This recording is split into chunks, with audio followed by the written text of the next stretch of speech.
अस्सलाम वालेकुम दोस्तों, क्या हाल है जनाब? ठीक ठाक जी दोस्तों। अभी मैं आपको एक और जौन सिरे कबूतर का शौक़ करवाता हूँ।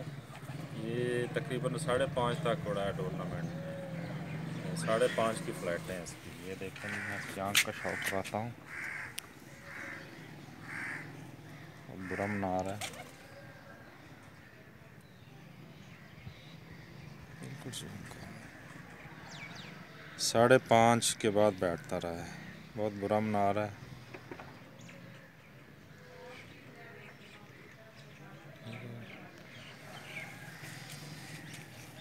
ये पर देखेंगे,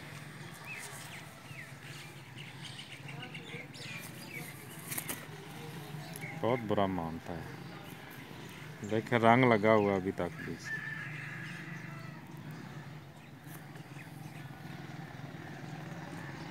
पार इसके घिसे हुए क्रीच में है।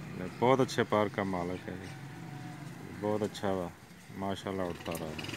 ये दुम देखेंगे इसकी।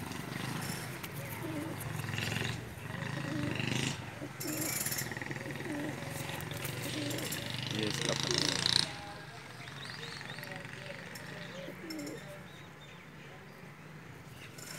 ये इसकी बॉडी शेप दिखाता हूँ।